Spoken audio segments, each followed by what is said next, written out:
November 2008. This was the night many people in the United States believed that our nation's long history of racial division had come to an end. We were entering what was optimistically called post-racial America. But in the decades since the American people elected the country's first Black president, most of our nation's most complex social issues continue to revolve around race. Why is this such a stumbling block for us? What will it take for us to finally come together? Can the issues of race ever truly be overcome? Or is it just human nature to divide ourselves along racial lines? There are a lot of people who believe that racism is there, it's always going to be there, there's nothing you can do about it, you know, you are the race you are, blah, blah, blah. And I say, no, this is something we made up. Wait, what? This is something we made up. So if we made race up, what's the story? A closer look at history reveals that the story of race is a story of labor. Most of us were taught that North America was initially colonized by those seeking religious freedom. But in fact, most Europeans, including the Pilgrims, came for land and economic opportunity. At that time, there was no concept of race as we know it. No one identified by the color of their skin, but by their country of origin: French, English, Dutch, Spanish. By the early 17th century, the colony's plantation economy was booming. This created a massive need for cheap labor, a need largely filled by poor European immigrants. Some landowners also used enslaved people from African nations, but at the time, an enslaved person's status was not lifelong. One could gain their freedom. However, in 1676, enslaved Africans joined with European indentured servants in a large rebellion against the colonial government in Virginia. Alarmed by the natural alliance between the indentured and enslaved, the ruling class passed a series of laws that segregated and permanently enslaved those of African descent, while also giving their European counterparts new rights and status. This divide and conquer strategy paved the way for what would become an organized system of racial chattel slavery. And that was how you kept a system in place, and why you had white people who were poor not challenging the system, because they were sold a bill of goods that somehow whiteness was going to include them in all the benefits of society. The first legal use of the term white appeared in 1691 in a document created by the colonial government of Virginia, used intentionally to differentiate people by the color of their skin rather than their nation of origin. In 1790, Thomas Jefferson put forth the first U.S. national census, which placed the population into the categories of free white males, free white females, and all other free persons. Enslaved Black people were counted as well, but only as 3/5 of a person. Native Americans weren't counted at all. And at its first seating, Congress passed the Naturalization Act, which stated that only free whites could become United States citizens. You have to be white. That was the first thing they said. The very first thing, you have to be white. What humans have done is ascribe meaning and difference to skin colors and then use those meanings to create hierarchies. And so when we say race is socially constructed, it's about the ways in which humans have created hierarchies related to racial difference. The construct of race as a way to assign value to human beings became woven into the structures of this new nation, with white people valued above all others. This ideology has been upheld and reinforced throughout our country's history, continually seeking legitimization through pseudoscience, civil policy, and bad theology, all examined through a white lens. White supremacy is the idea that not only is it great to be white, but it's better than anybody else. It's better than any other color. It is the best. The way that white folks do things, the way that white folks think, the way that white folks do church, the way that white folks write and talk about God, it's better than anybody else. As a person of color, I notice this when I walk into denominational headquarters, or I walk into seminaries and Christian colleges, and I look at all the important people of that denomination, and they're old white men. And it's telling me that for the history of this denomination, or for the history of this Christian college or university, they believe that the only important people to put up on the walls are old white men. That implicitly is affirming or asserting white superiority. Whiteness became a culture in and of itself, to be defended at all cost.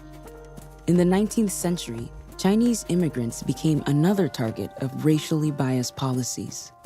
And because there was this fear that these Chinese laborers were stealing good white men's jobs, as if those jobs belonged to them, this sentiment kind of emerged and swelled and ultimately led to the Chinese Exclusionary Act, the one and only time we excluded an entire group of people from being able to immigrate into our country just based off their ethnicity.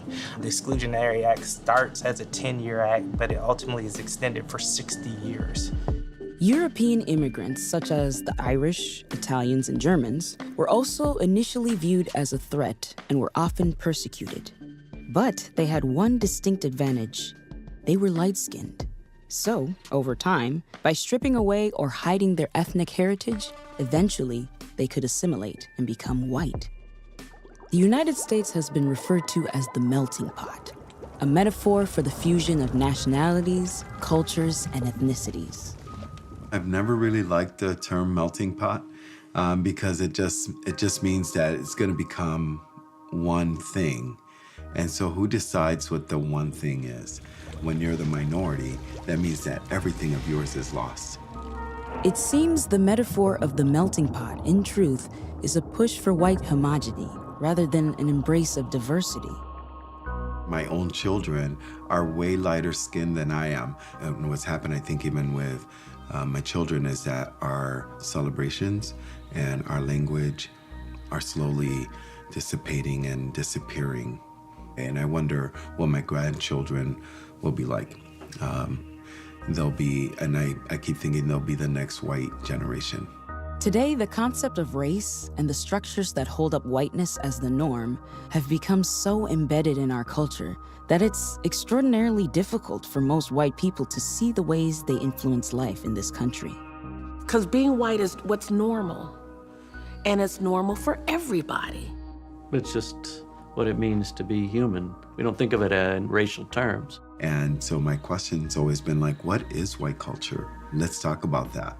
And that's hard to define, because really what they might be alluding to is white supremacy.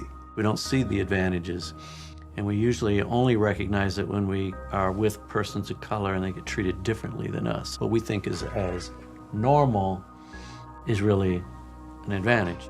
And the advantages are often stark.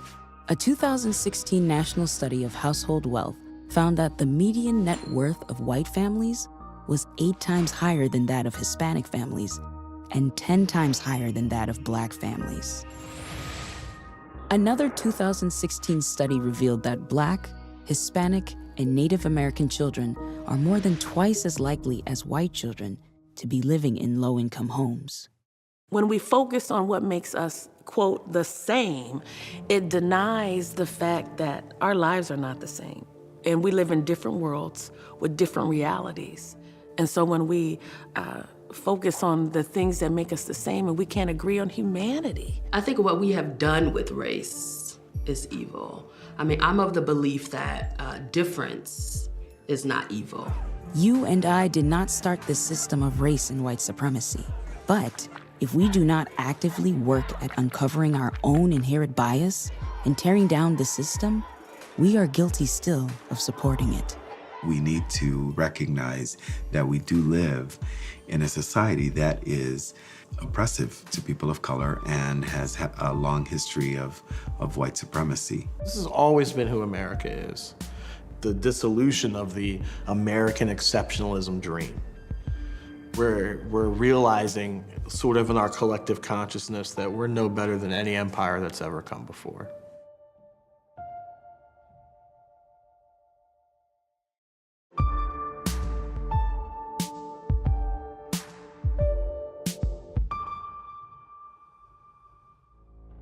We've been taught that the United States was founded on religious liberty, which means the history of the American church is tightly bound to the history of American culture including colonialism, racism, and white supremacy.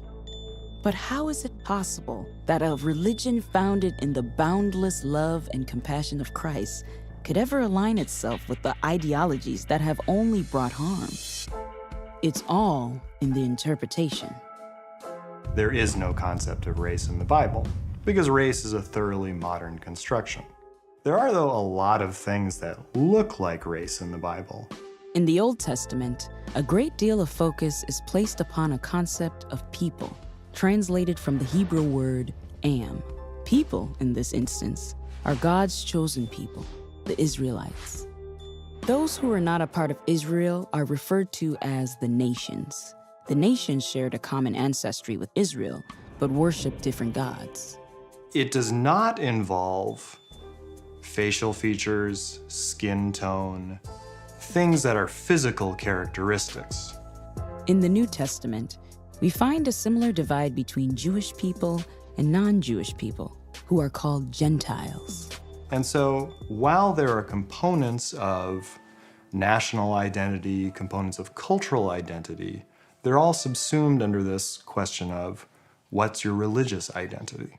The white church in the U.S. would often interpret these passages about ancient religious divides as parallels to the racial divides that were deemed essential to the success of the American experiment. In American theology, that divide then gets applied white versus other. Israel equals white Americans, the nations equals the others. In the book of Joshua, we see the Israelites invading and eradicating many nations: the Hittites, the Girgashites, the Amorites, the Canaanites, the Perizzites, the Hivites, and the Jebusites, all in order to claim the land God had promised them. In the age of colonization and westward expansion, North America became the promised land. The Pilgrims, the Puritans, and the pioneers became God's chosen people. And the nations they were subduing were the many indigenous tribes: the Seminoles, the Algonquin, the Cherokee, the Choctaw, the Iroquois, the Chickasaw, and many, many more. In the case of slavery, we can trace the progression of this race-based theology through colonial law.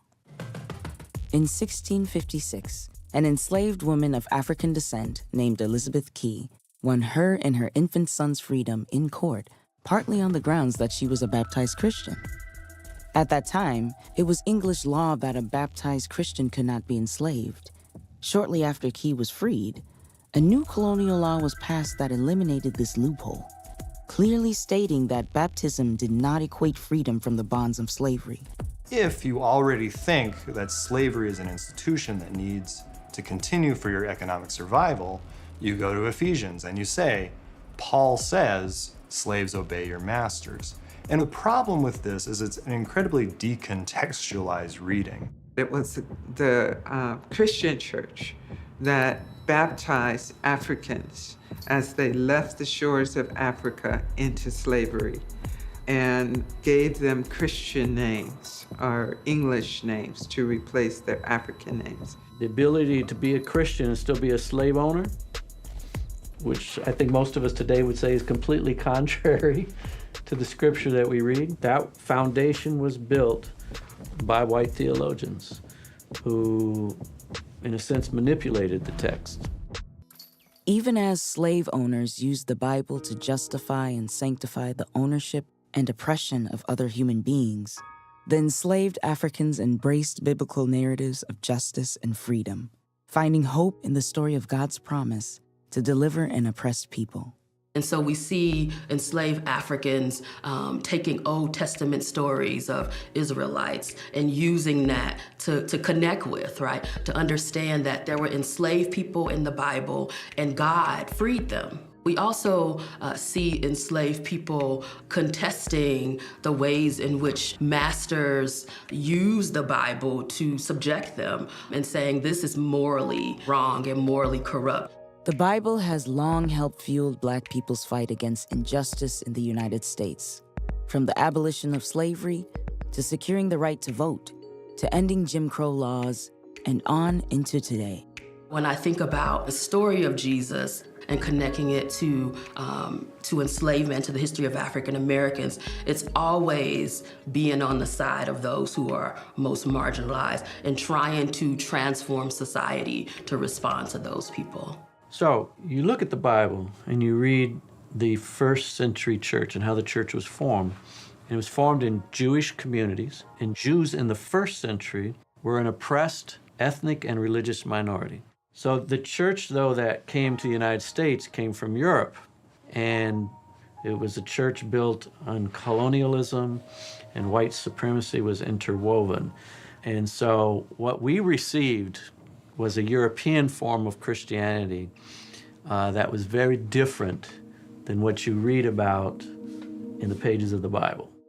Even as our theological frameworks have expanded to reflect the experiences and theologies of Christians around the world, the bedrock of white supremacy still shows through our language. When we talk about Western theology, we don't say this is actually Swiss theology or German theology or specifically American theology. We just say it's theology. We centralize Western theology by just calling it theology, and all the others are on the periphery: Black theology, womanist theology, liberation theology. And we've created an otherness because we're saying you're not the norm. My entire experience in seminary, we're gonna assimilate you, we're gonna teach you good theology, we're gonna teach you the way that we do it, and then we're gonna send you out there, right? It's the way we think about how we're going to bring our good American or Western progressive theology to a world that doesn't know any better. To say we're gonna go to Africa and fix their theology for them. We're gonna go to Asia and fix their theology for them. I think that assumption of the superiority of one culture or one people group over against the other is much more common than we realize. If you're not willing to submit to the leadership of a local leader, an indigenous leader, a leader of color, then you're not actually coming in to do ministry. You're actually going to be manifesting colonization. Just the way that I saw missions being worked in our communities of color here in Chicago as well, seeing how white churches that had money would come in, the thought that there wasn't Jesus here until they came, that they were bringing Jesus into our city. And I'm like, Jesus is already in this city. Jesus is already working through plenty of us that are doing this work. The Eurocentric roots of the American church have created structures that focus on the experiences and perspectives of white people, a focus that creates all kinds of unseen biases. I'll be honest, I know I have plenty of bias. I have plenty of things that I assume about other people. And so I think it's not a question of not having assumptions. I think it's a question of what do you do with them? And are you aware of them? I think the most important thing that we can do is to get out of the way, in the sense that there are people in the United States and people around the world, in immigrant communities, in global Christianity, who are reading the Bible very differently than we are. And by having folks speaking for their own communities, speaking of how they interpret the scripture, we now have a counter narrative that can be put in conversation with our traditional narrative. The diversity of voices around the world serve to remind us that the Word of God carries a core message of inclusion, and that God cannot be limited to one cultural expression.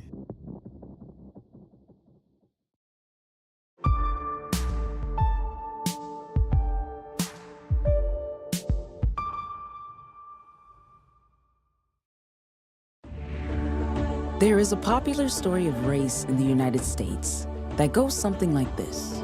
The United States of America is the land of opportunity, a melting pot where people from all over the world come to live in freedom, to escape repression, to share in the American dream.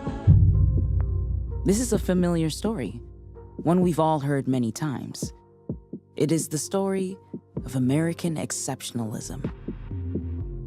This story is about a noble war to end slavery in the United States and extending the right to vote to formerly enslaved peoples, of banding together to win a world war twice. A story of civil rights earned, equality before the law, and equality at the ballot box. This is a story of progress.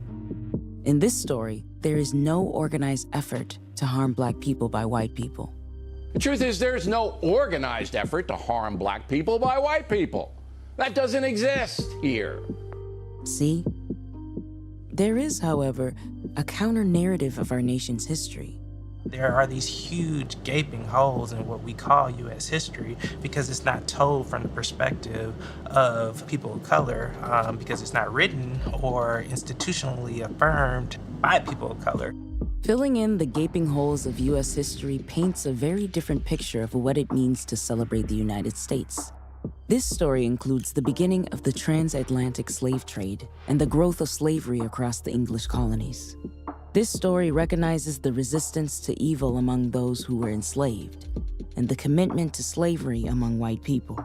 This story is characterized by the violence against Black and brown bodies and born out of white supremacist theology, racist laws, and cultural oppression. One that celebrates Black achievement in the face of such oppression and confronts violence always. White Americans have never needed to tell this other story.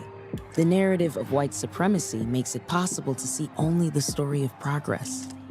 I think white folks don't need to imagine it, or thought they didn't. If you're not thinking about Black folks 24/7, and by Black I mean people of color, you can spare yourself. You can read books, you can watch TV shows, but at the end of the day, you can go back to being white and be spared.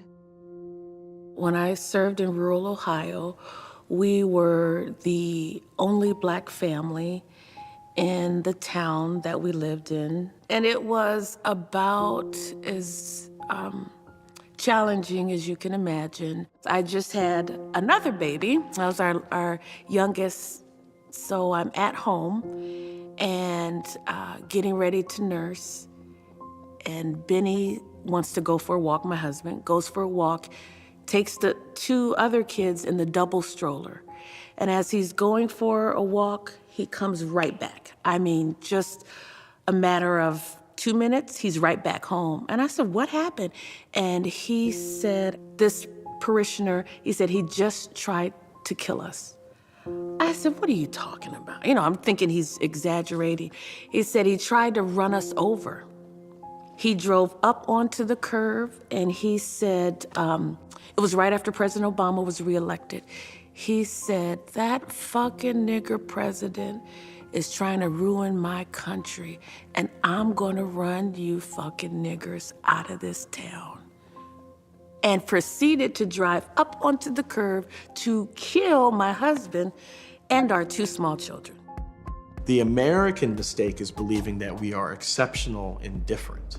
This is a country that's built on the genocide of indigenous people, that an entire economy is built on the black backs of people who've never been given reparations, and has continued to reinforce those racist structures and systems for its own benefit. And that fault line runs through the entire American experience. This has always been who America is. It's easy to think that the story of violence against Black bodies belongs to the country's past. But white supremacy is still on the march, enabled by the lack of understanding of how society reinforces racial prejudice across legal, educational, professional, and social metrics. Racist systems are failing Black Americans. One example is home ownership, the centerpiece of the American dream.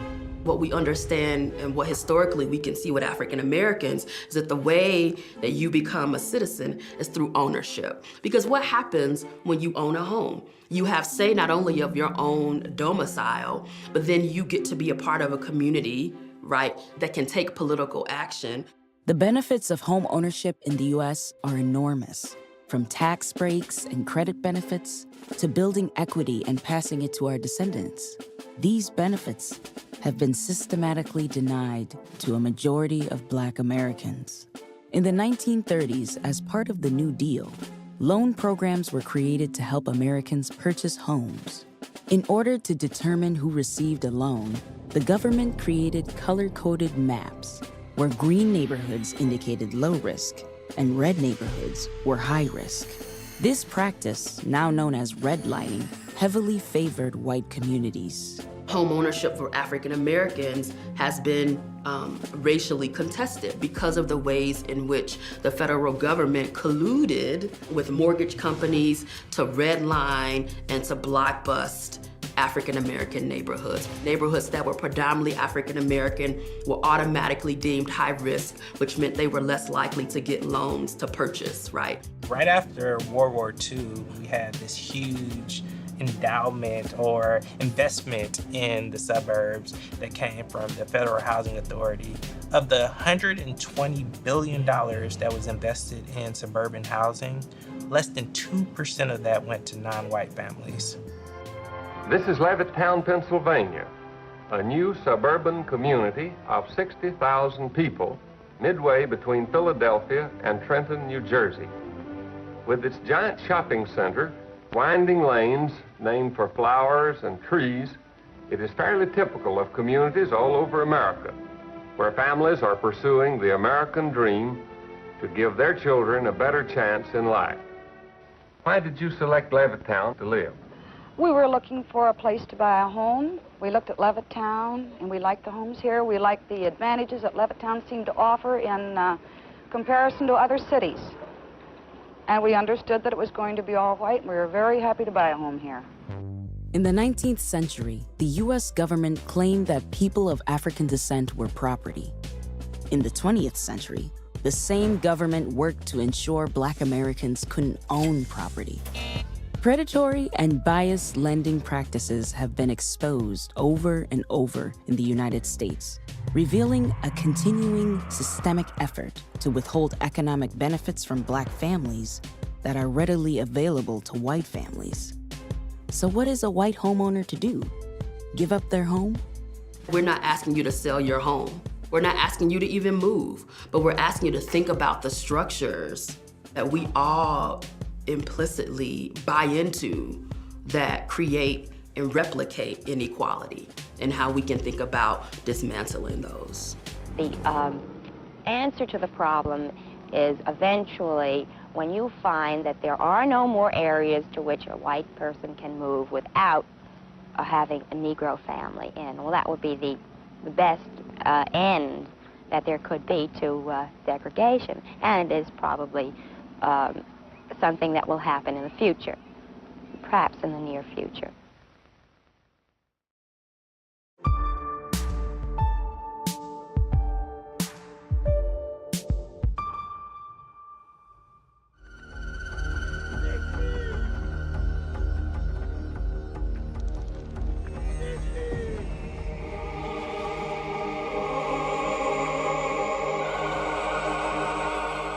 When Christopher Columbus arrived on the shores of a new world in 1492, he brought with him a belief in his God-given right to take over any lands he found in the name of Spain and Christianity.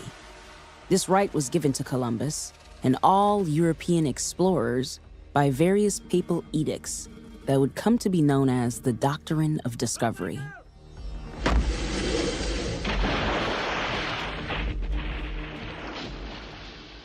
It's hard to overstate the impact the Doctrine of Discovery has had on the world in the last 500 years. So the Doctrine of Discovery is basically an agreement between the European nations in the 15th century. Whoever discovers it first and lays claim to the land, they own that. If Portugal goes out and discovers some land in Western Africa, and 15 years later, France goes out and discovers the same land, who does this land belong to? With the Doctrine of Discovery, such questions are easily dispensed of. It essentially starts out as this peace agreement between European nations, but really what it becomes is the theological authority to enslave non-Christian people and also just to strip their land of all the resources. Any movable or immovable good now belongs to the crown. The earliest edict of this kind was the Doom de Versailles, issued by Pope Nicholas V in 1452. Which gave colonizing Europeans permission directly from God to, quote, capture, vanquish, and subdue the enemies of Christ, to put them into perpetual slavery, and to take all their possessions and property. That papal bull is kind of the birth of white Christian relationship to Native people, to indigenous people. One of the things it did was it allowed people, white people or non-Native people, non-indigenous people, to put themselves on a higher level of their relationship with God. 40 years and numerous additional edicts reinforcing these beliefs would pass before Columbus set foot in the New World.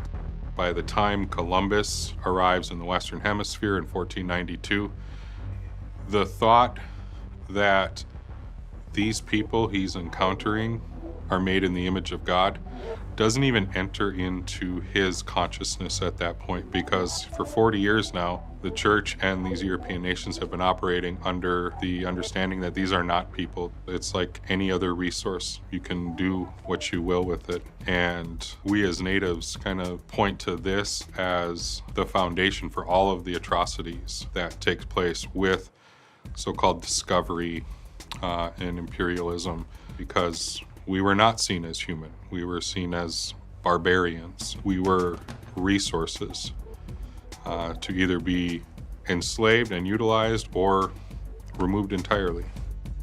The Doctrine of Discovery was both a political and religious document, sanctioning centuries of slavery, genocide, and other atrocities worldwide. Even now, its tenets remain embedded in modern society. The very fact that I have a piece of paper that says that I own this house and the lot that it's on, my right to own that is rooted in the Doctrine of Discovery. In the 19th century, a series of Supreme Court cases updated the Doctrine of Discovery from the age of exploration to the time of westward expansion. In the 1823 case of Johnson versus McIntosh, the court ruled unanimously that natives did not own the land that they occupied, as it belonged to the European nation that discovered it. That ruling provided the groundwork for westward colonial expansion via the land rush, the pioneer spirit, and the belief in manifest destiny. Manifest destiny being the belief that white settlers had a right, imbued by God, to claim all the lands of the continent, from the Atlantic to the Pacific.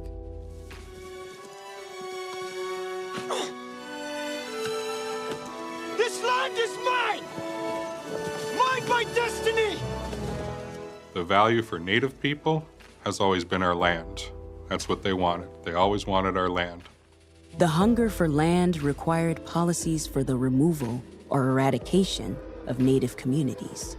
These included forced relocation to reservations, forced conversion to Christianity, outlawing Native spiritual practice, and child removal to boarding schools. Well, I guess I can start out with my own story. I was sent to a boarding school when I was a child, and it was called St. Mary's School for Indian Girls, and it was run by the church. And when we got to the school, we were isolated or separated from our families. We went to school, of course, we took our classes, but before we did that, we worked. We were the maintenance crew for the school. So we took care of the grounds, we took care of the buildings, we did all of the work. That is the Doctrine of Discovery on the church side, because they took our family away, they took our identity away. We really became non-children. The boarding school system aspired to nothing less than the total annihilation of Native identity. As Brigadier General Richard Henry Pratt, founder of Carlisle Indian Industrial School, wrote, "Kill the Indian, save the man." Quite literally, boarding schools are where Indians went to die. You don't know who you are anymore because your family traditions are gone, your cultural traditions are gone, your pride is gone. You aren't Indian or Native American anymore, and you're not white. The voice that screams from the shadows of these boarding schools is that these were horrible places. These were places of trauma, abuse, of death. The goal of eradicating Native identity has allowed white people to ignore the very existence of modern Native people. People don't bring Native Americans into their collective imagination and collective consciousness into the 20th century, and certainly not into the 21st century. People say, well, you say you're Indian, but you don't look Indian. What does it mean to look Indian? For many, it means a romanticized pop culture cliche. A noble chief on horseback wearing a headdress, or an Indian maiden at the side of a babbling brook doing her daily tasks. The failure to imagine contemporary Native people has left American culture dangerously uninformed. Now listen up. These are our seats now, and there ain't a damn thing you can do about it. So why don't you and Super Engine there find yourself someplace else to have a powwow, okay? I would say it probably happens twice a year where someone will say, I seriously thought that the Native people had all died out, that there were no Native people anymore. The erasure of Native identity in America and in Christianity has left all of us looking at an incomplete image of the world. When we ignore cultures, erase authentic identities, we ignore part of God's creation.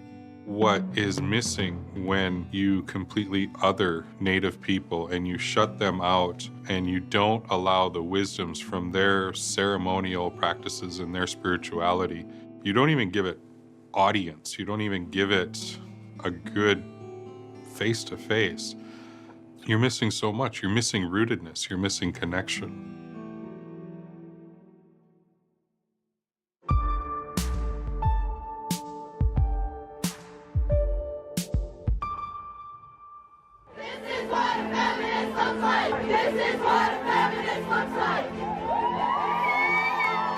By some accounts, the Women's March in January of 2017 was the biggest single-day protest in the history of the United States.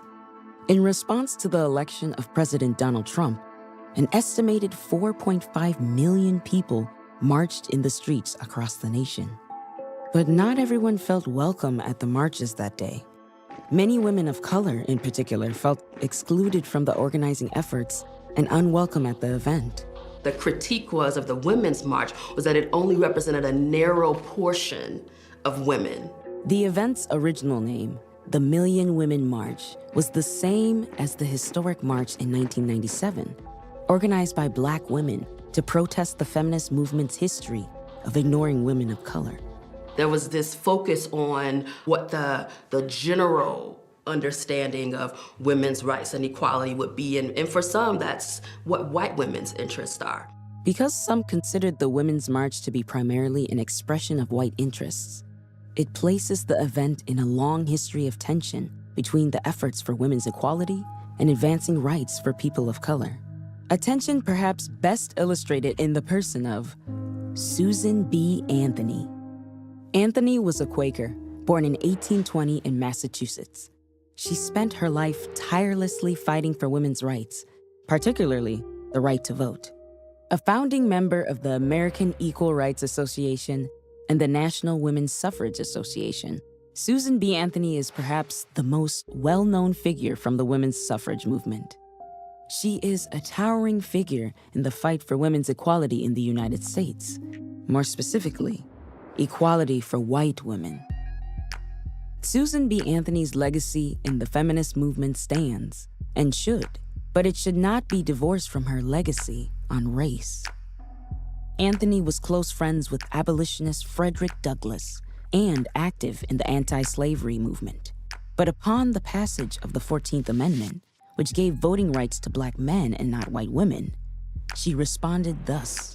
We say if you will not give the whole loaf of suffrage to the entire people, give it to the most intelligent first.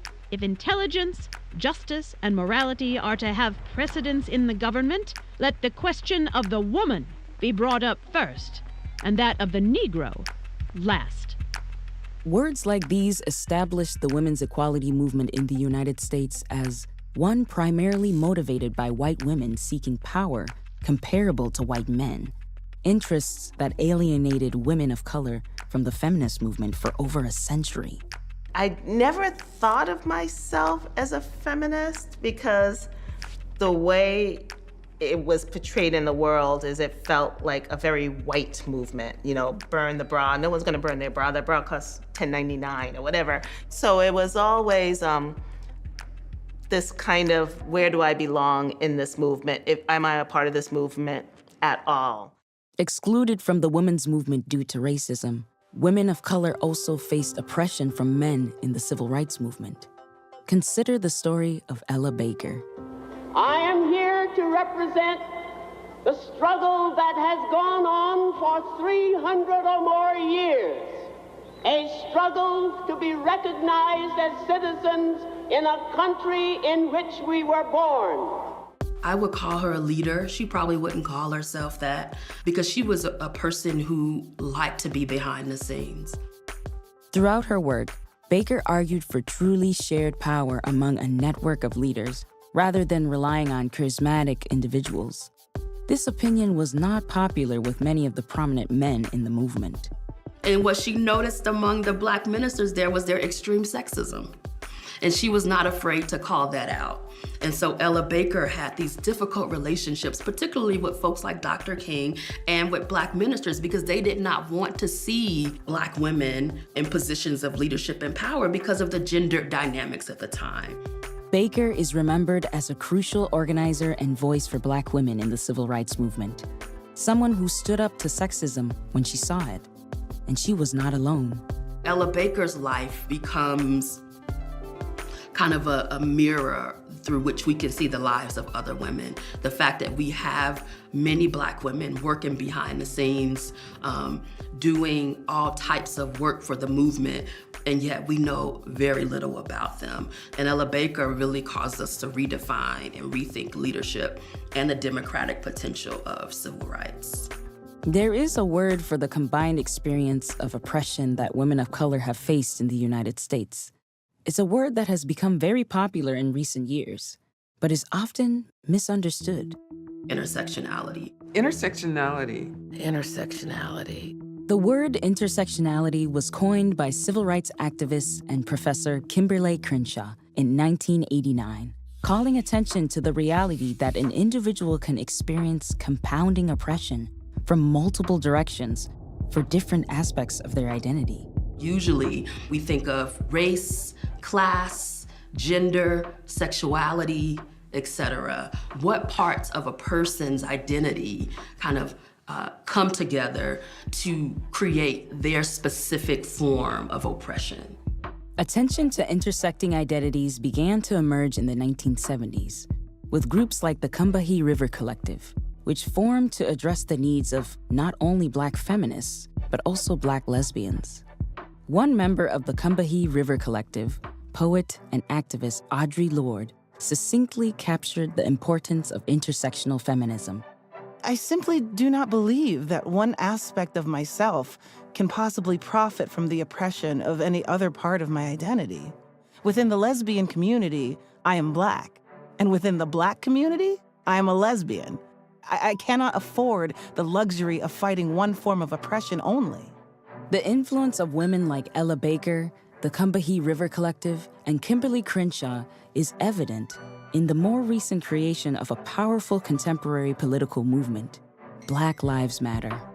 Black Lives Matter was created by Alicia Garza, Opal Tometi, and Patrisse Cullors after George Zimmerman was acquitted for the murder of 17-year-old Trayvon Martin. In the past 10 years, Black Lives Matter has grown into an international organization comprised of dozens of chapters, fighting on behalf of racial profiling, police abuse, transgender rights, and many other injustices. I really like the organizational structure of Black Lives Matter in the sense that it's decentralized, that the way they think about leadership is different. Instead of having one particular charismatic leader, they don't have that. What they call their movement a leader-full movement. I think the fact that, not only is it 3 women, but 3 queer women starting Black Lives Matter, I think that's really important for thinking about the ways in which we can be more intersectional in our approach to justice.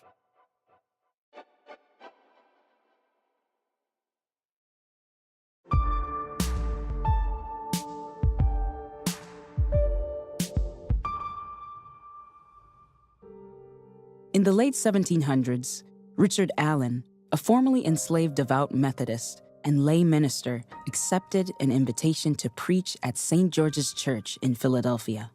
Allen's preaching was very popular, causing a rapid growth of Black membership. Soon the church had outgrown its seating capacity. But when Allen requested the church create a second congregation for Black people, the white elders refused. Instead, they built a balcony to segregate Black members from white members. In 1792, a fellow lay minister, Absalom Jones, challenged this division by sitting downstairs. He was then physically removed during the opening prayer. In response, Richard Allen led the entire Black membership out of the building. Later, Allen said of the incident, "We all went out of the church in a body, and they were no longer plagued by us." Allen and Jones each went on to lead their own Black congregations. Reverend Allen would eventually form a new denomination, the African Methodist Episcopal Church, the first independent denomination founded by Black people in the U.S. Even after the Civil War and the end of slavery, the divide between the white church and the Black church remained wide and kept getting wider. In the early 20th century, facing rampant inequality, voter suppression, persecution, and violence, droves of Black families moved out of the rural southern United States into urban areas of the Northeast, Midwest, and West in what is called the Great Migration. Millions of Black people left and sometimes had to escape from the South because of the horrid conditions there, and they came north for better opportunity, for better jobs, for better education. It changed the landscape of America. In 1890, around 90% of Black people in the U.S. lived in southern states. Over the next 80 years, nearly 50% would leave the South in an exodus of over 6 million people.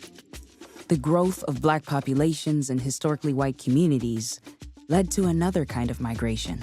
What we know that happened during the Great Migration is this mass group of African Americans moving into these urban places creates housing problems. And so instead of many cities firmly addressing these housing problems, what typically happens is overcrowding. In conjunction with overcrowding, what happens is that white folks also are leaving neighborhoods. And that's when you see the growth of the megachurches in the suburbs, because a lot of the churches in the cities were being abandoned by white Protestants, moved to the suburbs, and created kind of these communities in the suburbs that are white, middle, upper middle class communities, as well as white, middle, upper middle class churches. And many of the urban centers became places where ethnic minority churches were started. Despite the progress of the civil rights movement, school desegregation, and policies like affirmative action, Christian communities have remained highly segregated. As of 2014, nearly 80% of Christians attend churches where they are among the overwhelming racial majority. Unlike most large U.S. institutions, the church is not required by law to integrate. Congregations are made of individuals who intentionally choose to come together, which means a majority of Christians are choosing segregation, making church possibly the most telling measure of where race relations in the United States actually stands. Even well-meaning white congregations who might want to reflect the full diversity of the U.S. population struggle with the reality that their theology and practices are immersed in white cultural norms that alienate people of color. Our liturgy is constructed a certain way that feeds and fills white Christians. The way that we choreograph our movement around the sanctuary is also very white and very European. The way that we talk, how we keep things under 12 minutes in our sermons, how we sing 3 verses of a hymn, how the hymns always have to be played from the organ or from the piano. Those are constructs that make perfect sense in our mind as being worshipful, but at the same time are excluding.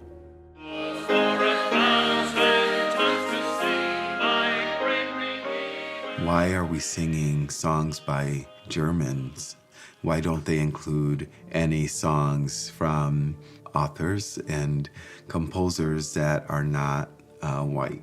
Who decides that this is the way that we should worship, and this is the way that we should do things. I remember sitting there when the service was over and thinking, I came in, I sat down, I was prayed over, I was sang to, I was preached at, and I was dismissed. For me, there was no spiritual component to the worship service. And I thought it was very sterile. Black churches, on the other hand, often focused on Christ as a source of hope and rescue in the face of ongoing oppression. A theology shaped by the history and experience of Black lives in America. When I have to be able to rise above the pain of the cuts that I receive on a daily basis, when I just need to let go and let God, connecting with people on a much deeper level because of the pain that we have experienced together. It's different than what I could imagine a life where I have everything that I need. I'm not suffering at all. It's just different. It's a different place. Can Black and white Christianity find common ground? Can the chasm between us, created by racism and white supremacy, be overcome? There's not enough diversity in our congregations, in our denomination, because we refuse to make space for that diversity. And so when they talk about racial reconciliation, they don't really want their congregation body to change. They don't really want 50-50 white and people of color. Maybe one or two. Because I think people are comfortable where they're at. When congregations become multiracial, you will often see a group of white people leave the church. And it's either a fear of change, a fear of doing things differently, fear of losing power. Richard Allen and Absalom Jones left St. George's Church because it was not in fact their church, but a white church they were being allowed to attend. The persistent segregation of churches today raises the question, how much has really changed?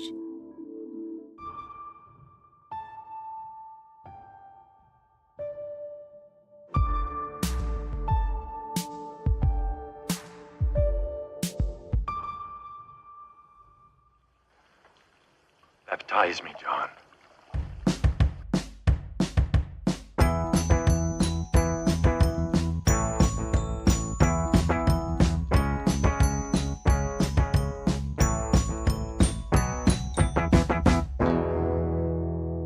I think it's very hard for us to grasp the depths of the racism inherent inside of our own church. 10 years ago when I was here, if you were to walk into the sanctuary, front and center at the top of the chancel would be this gorgeous painting of a Norwegian Jesus.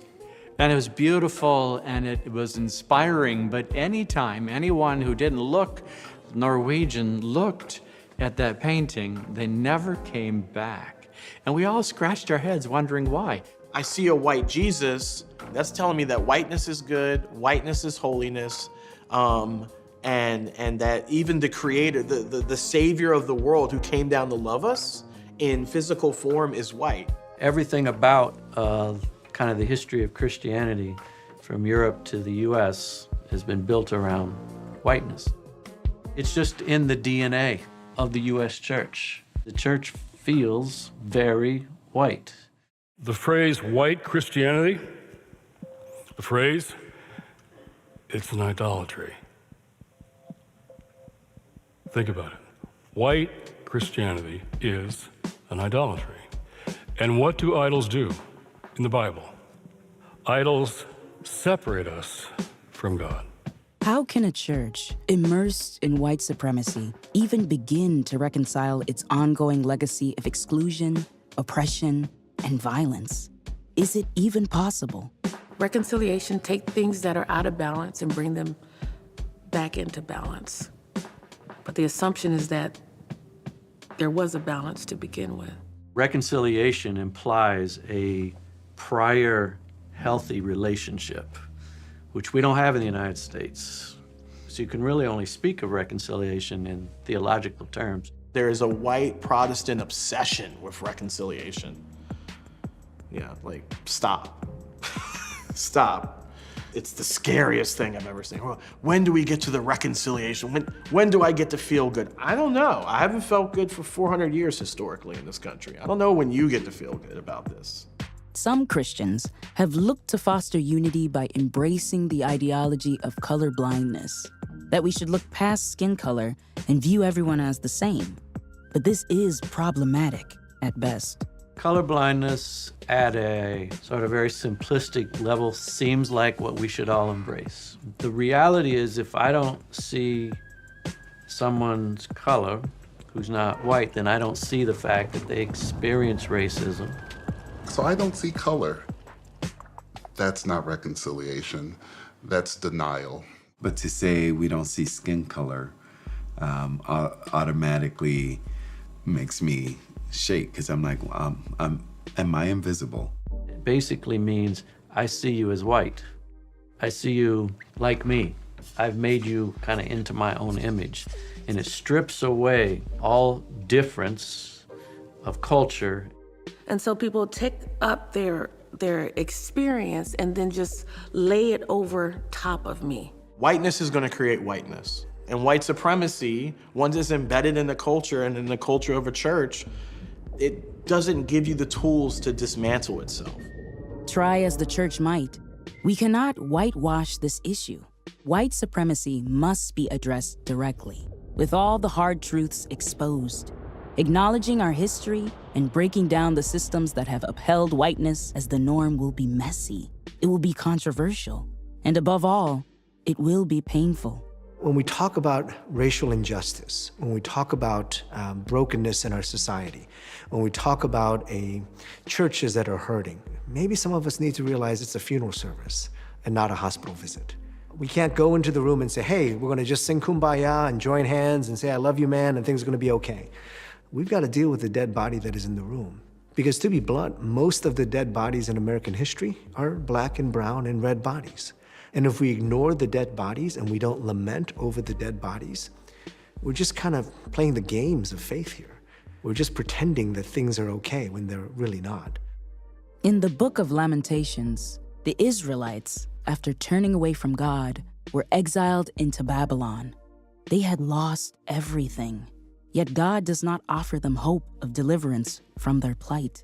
God doesn't call them to reclaim their strength and to go back and make Jerusalem great again. Right? That's not the call. The call is enter into a space of lament. Make a joyful noise unto the Lord, all ye lands. Come before his presence. Come before his presence with singing.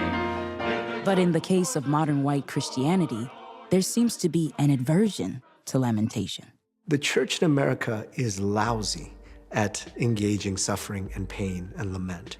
And most churches, when they get to a lament psalm, a psalm that talks about suffering, or a lament hymn in their liturgical reading or in their liturgical worship, they skip it, they drop it. We're talking about a pretty profound act of disobedience to God, to skip over the parts of the scriptures that make us uncomfortable. Reality is there is no resurrection without crucifixion. And we're going to have to go to those painful places. We're going to have to acknowledge the things within us that have to die so that Christ can rise and live in and through us. In exposing issues, it gets really bad because you're exposing this wound. And the first thing is recognizing that we have a wound.